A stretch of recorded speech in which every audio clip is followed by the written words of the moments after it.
Bismillahirrahmanirrahim. Assalamualaikum warahmatullahi wabarakatuh.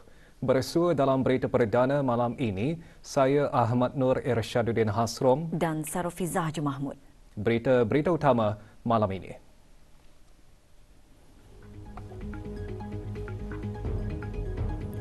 Pendekatan Whole of Nation menjadikan negara Brunei Darussalam tidak mencatatkan sebarang kes berkaitan keldai dadah di luar negara.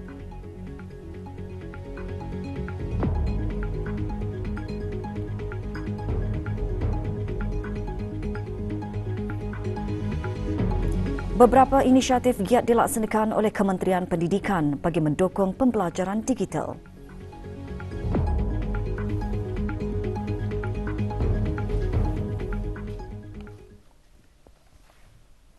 Pada menjunjung titah perintah ke bawah Duli Yang Maha Mulia Paduka Seri Baginda Sultan Haji Hassanal Bolkiah Muizzaddin Wad Daulah, Ibni Almarhum Sultan Haji Omar Ali Saifuddin Sa'dul Khairiwaddin, Sultan dan Yang di-Pertuan Negara Brunei Darussalam.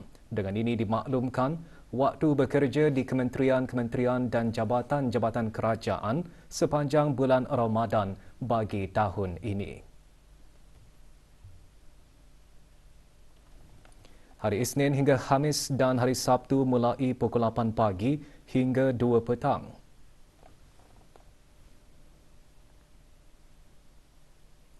Bagi kementerian-kementerian dan jabatan-jabatan yang bertugas pada hari Jumaat, waktu bertugas mulai pukul 8 pagi hingga 11.30 pagi.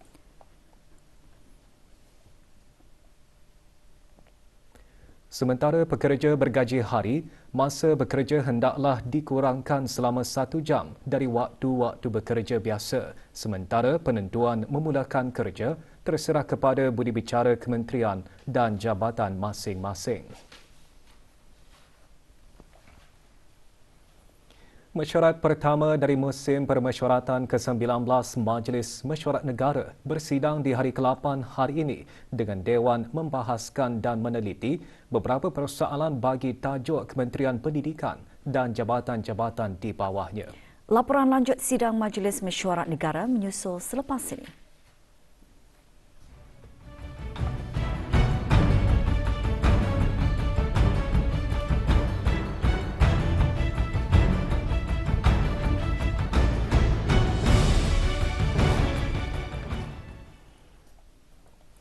Mesyuarat pertama dari musim permesyuaratan ke-19 Majlis Mesyuarat Negara meneruskan sidangnya di hari ke-8 hari ini.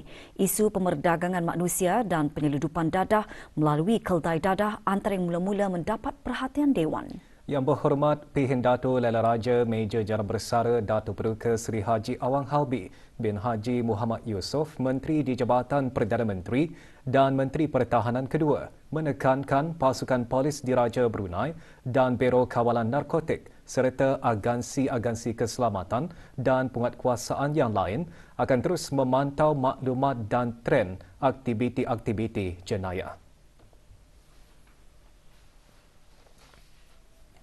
Biro Kawalan Narkotik, BKN dan agensi penguatkuasaan yang lain telah mengambil tindakan yang sewajarnya dalam meningkatkan kesedaran awam dan memberikan panduan kepada penuntut-penuntut sekolah, ibu-ibu bapa dan penjaga serta orang ramai mengenai modus operandi sindiket antarabangsa melalui taklimat, promo di media cetak dan elektronik, pengedaran risalah, mempamerkan poster di tempat-tempat strategik dan lain-lain.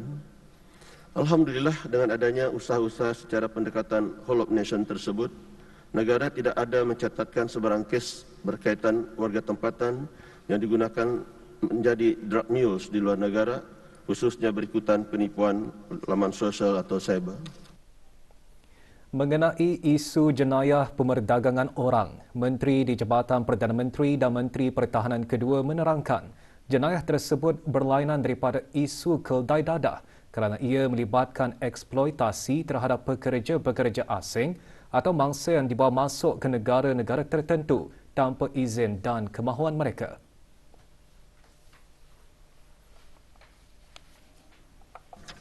Dalam hal ini, satu jawatankuasa telah ditubuhkan bagi menangani isu pemerdagangan orang, iaitu Jawatankuasa Kebangsaan bagi anti pemerdagangan orang yang dipengerusikan oleh Jabatan Perdana Menteri yang mana ahli-ahlinya terdiri daripada Kementerian Hal-Ehwal Luar Negeri, Kementerian Hal-Ehwal Dalam Negeri, Pejabat Peguam Negara, Pasukan Polis Diraja Brunei, Jabatan Kastam dan Excise Diraja, Jabatan Imigresen dan Pendaftaran Kebangsaan, Jabatan Buruh dan Jabatan Pembangunan Masyarakat.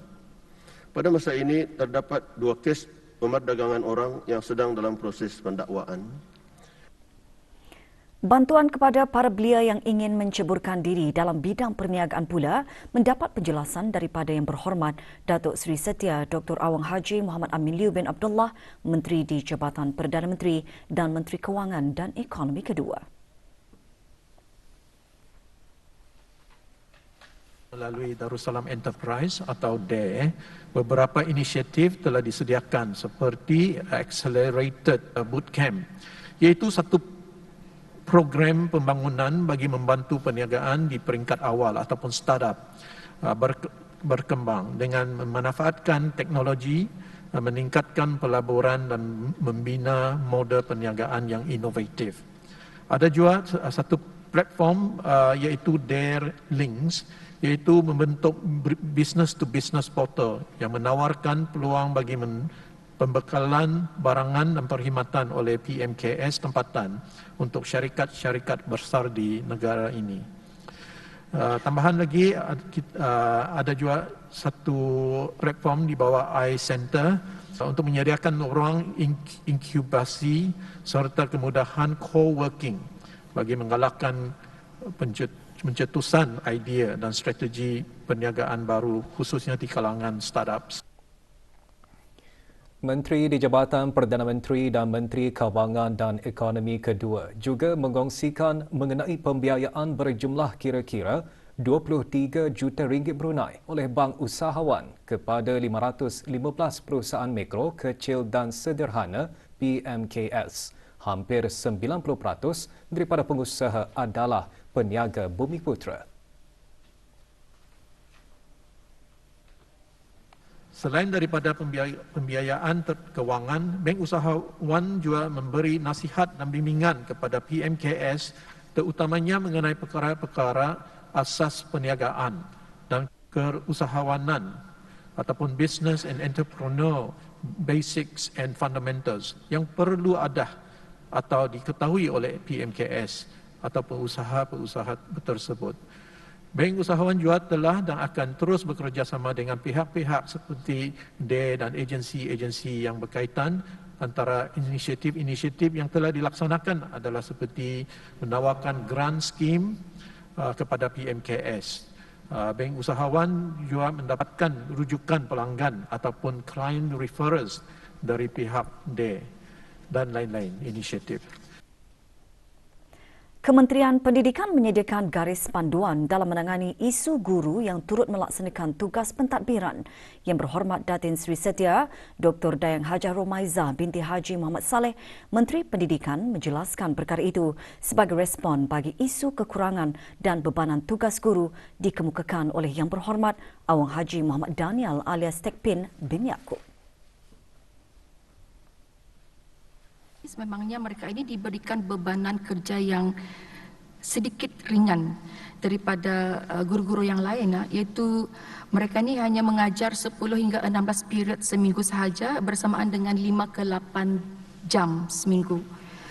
Selain daripada itu, Kementerian Pendidikan juga ada melaksanakan inisiatif I-Not ataupun Ideal Number of Teachers in School dan juga right sizing of classes bagi memastikan keramaian guru bagi setiap sekolah dapat dimaksimalkan dengan beban kerja dan juga tugasan yang bersesuaian. Tahap kesediaan infrastruktur digital dalam memastikan para penuntut dapat menyesuaikan diri dengan digitalisasi turut dibangkitkan oleh Yang Berhormat Pihin Orang Kaya Laila Setia, Datuk Seri Setia Awang Haji Abdul Rahman bin Haji Ibrahim. Dalam menjawab persoalan tersebut, Menteri Pendidikan mengongsikan beberapa inisiatif yang giat dan sedang dilaksanakan oleh kementerian berkenaan bagi mendukung pembelajaran digital. Antara lainnya adalah penaktarafan infrastruktur rangkaian sekolah, penyediaan khidmat internet dengan akses yang lebih luas, bekalan komputer kepada tenaga pengajar dan penggantian komputer-komputer sekolah. Bagi meningkatkan kapasiti ataupun kualiti kestabilan dan keselamatan rangkaian prasarana IT di sekolah-sekolah, Kementerian Pendidikan sudah mula melaksanakan pengiktirafan infrastruktur rangkaian sekolah mulai tahun 2022 dan melalui pengiktirafan ini ianya akan dapat memberikan liputan Wi-Fi di keseluruhan kawasan pembelajaran pengajaran di sekolah-sekolah sekaligus akan dapat menokong kaedah pembelajaran digital dengan lebih berkesan. Bagi pelajar yang tidak dapat melanjutkan pembelajaran, Kementerian Kebudayaan Belia dan Sukan melalui Pusat Pembangunan Belia juga sentiasa memberikan peluang kepada mereka. Yang berhormat Datuk Seri Setia Awang Haji Nazmi bin Haji Muhammad, Menteri Kebudayaan Belia dan Sukan menjelaskan kementerian tersebut menyediakan latihan kemahiran kepada belia atau penuntut. Satu komponen penting dalam latihan kemahiran ini ianya melibatkan pembinaan jati diri dan kepimpinan di kalangan belia. Artinya tahap jati diri yang berhubung kait dengan resilience. Artinya bukannya mendapat kemahiran dan mendapat pendidikan saja, tapi semangat kecekalan yang tinggi untuk meneruskan kehidupan dan menghadapi cabaran-cabaran kehidupan. Di samping itu, program latihan kemahiran dan program penempatan kerja juga disediakan. Program pembangunan diri adalah merupakan program khusus yang diterapkan bertujuan untuk meningkatkan personaliti para belia dan pelatih, terutama dari segi jati diri, kepimpinan, disiplin, kerohanian, kerja berkumpulan, penjagaan masa termasuk penjagaan kesihatan. Dewan menangguhkan sidangnya petang tadi dan persidangan akan disambung esok pukul 9.30 pagi. Orang ramai boleh mengikuti rakaman persidangan harian melalui saluran RTB Perdana dan RTB Sukma Indra pada pukul 9 malam bagi rakaman sesi pagi dan diikuti lagi pada pukul 10.50 malam bagi rakaman sesi petang. Laporan harian juga boleh diikuti melalui laman sesawang rasmi Majlis Mesyuarat Negara di www.majlis-mesyuarat.gov.pn.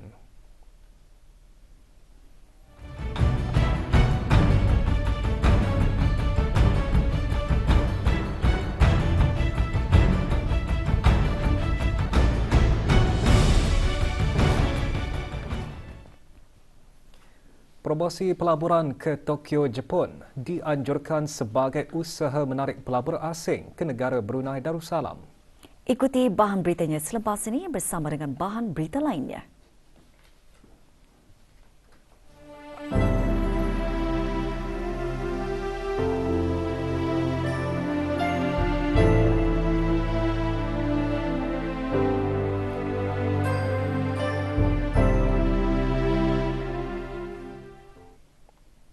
Dua buah keluarga yang terlibat dalam kejadian tanah susur dan rumah roboh menerima bantuan kewangan kerajaan ke bawah Dulia Maha Mulia Paduka Seri Baginda Sultan dan Yang di-Pertuan Negara Brunei Darussalam melalui peruntukan Jabatan Pembangunan Masyarakat Japim Kementerian Kebudayaan Belia dan Sukan. Penyerahan bantuan kepada ketua keluarga disempurnakan oleh Dr. Siti Nur Kalbi binti Haji Wasalfillah, Pemangku Setiausaha Tetap Kemasyarakatan Kementerian Kebudayaan Belia dan Sukan. Mangsa-mangsa bencana diberikan bantuan kewangan untuk membantu meringankan kesusahan yang dialami bagi meneruskan kehidupan seharian. Majlis penyerahan berlangsung di kementerian berkenaan.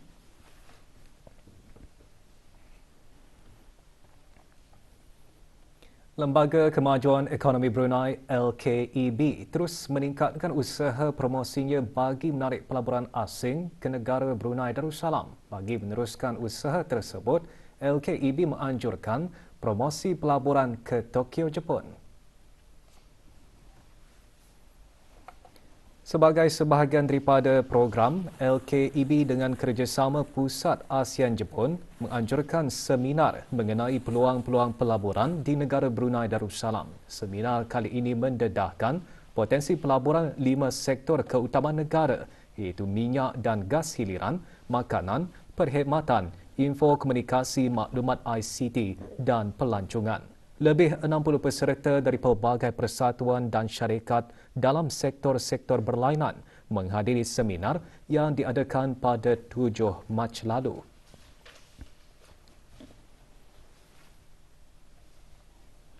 Bagi meraihkan para pelajar yang memperolehi kecemerlangan dalam bidang akademik, Maktab Sultan Omar Ali Saifuddin mengadakan majlis penyampaian anugerah akademik Maktab Sultan Omar Ali Saifuddin bagi sesi tahun 2022. Penyampaian anugerah akademik disempurnakan oleh Awang Misli bin Moksin, Pegawai Pelajaran Kanan, Pusat Kerjasama Sains, Teknologi dan Alam Sekitar, Kementerian Pendidikan. Antara penerima cemerlang dalam peperiksaan GCE peringkat O, IGCSE 2022 dan penilaian kemajuan pelajar tahun 8 sesi 2022. Majlis seumpama ini adalah untuk memberikan dorongan dan motivasi kepada para pelajar agar terus berusaha untuk mencapai kecemerlangan dalam bidang pelajaran dan program yang berkaitan.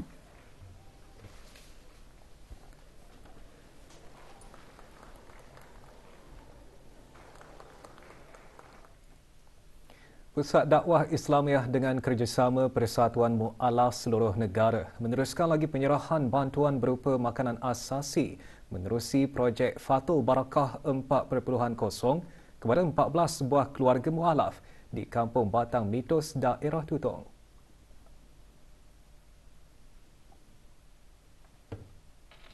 Penyerahan sumbangan pagi tadi dilaksanakan dengan mengunjungi ke rumah-rumah para penerima. Penyerahan sumbangan disempurnakan oleh Awang Hamdani bin Haji Osman, Pemangku Ketua Pegawai Ugama Daerah Tutong. Penyerahan dikendalikan oleh Bahagian Pembangunan Mu'alaf Kebajikan Mu'alaf dengan kerjasama Unit Dakwah Tutong dan Persatuan Saudara-Saudara Baru Daerah Tutong Persatu.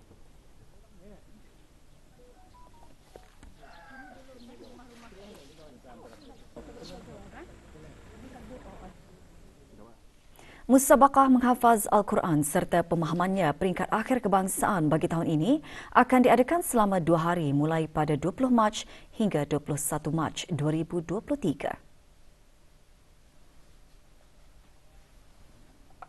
Musabaqah menghafaz Al-Quran akan diadakan di Dewan Muzakarah Pusat Persidangan Antarabangsa Brakas.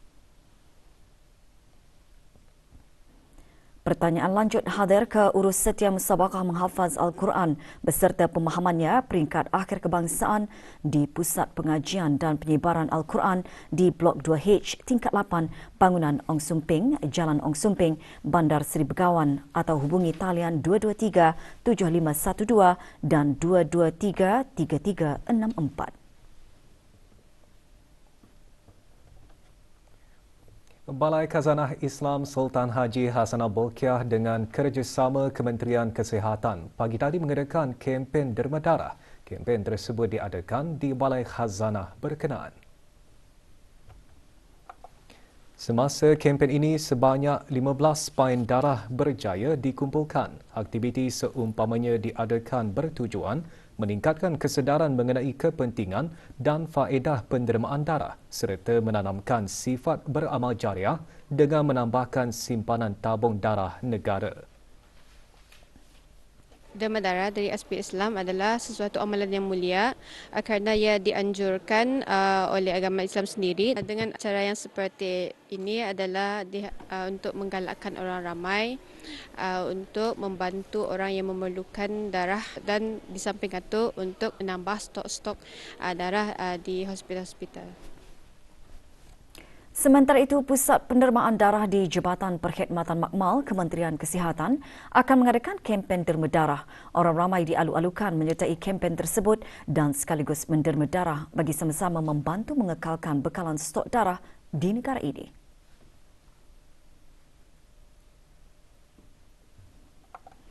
Kempen akan diadakan di IBTE Kampus Bisnes Gadong esok 14 Mac pukul 9 pagi hingga 11.30 pagi. Anjuran kampus berkenaan. Hari Rabu 15 Mac di Dewan Belalung, Pekan Bangar Temburong, anjuran Kementerian Hal Ehwal Dalam Negeri sempena Semarak Hari Kebangsaan ke-39. Kempen bermula pukul 9 pagi hingga 11.30 pagi. Kempen derma darah juga akan diadakan di aras bawah bangunan Dar Takaful IBB Utama, Bandar Seri Begawan, Anjuran Syarikat Takaful Brunei Darussalam pada hari Khamis 16 Mac pukul 9 pagi hingga 3 petang dan hari Sabtu 18 Mac di Unicorp Sendirian Berhad, Tapak Perindustrian Beribi 2, Anjuran Syarikat berkenaan pukul 10 pagi hingga 3 petang. Tempahan slot derma darah melalui aplikasi Bloodcard sangat digalakkan. Bola sepak Liga Super Brunei. Satu perlawanan berlangsung semalam di Padang Kompleks Sukan Brakas. Pasukan Setia Perdana berjersey kuning menang tipis 1-0 ke atas Bakes FC. Jaringan tunggal Muhammad Khairul Haji Abdul Halim pada minit ke-47 cukup menghadiahkan pasukannya 3 mata penuh.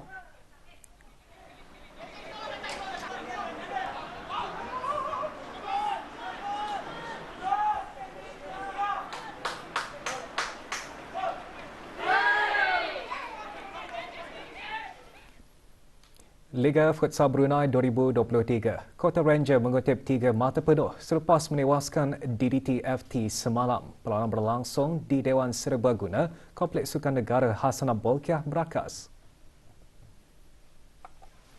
Kota Ranger membuka tirai jaringan salam minit ke-8. Pada minit ke-27, Kota Ranger berjaya menyumbat gol kedua. 10 minit kemudian, gol ketiga hadir untuk Kota Ranger menang dengan keputusan 3-0 ke atas DDT FT.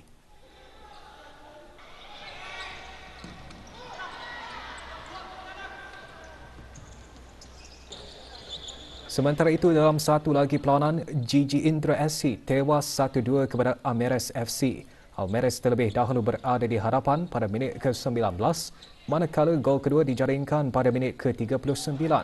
Gol tunggal GG Indra SC pula juga dihasilkan pada minit ke-39.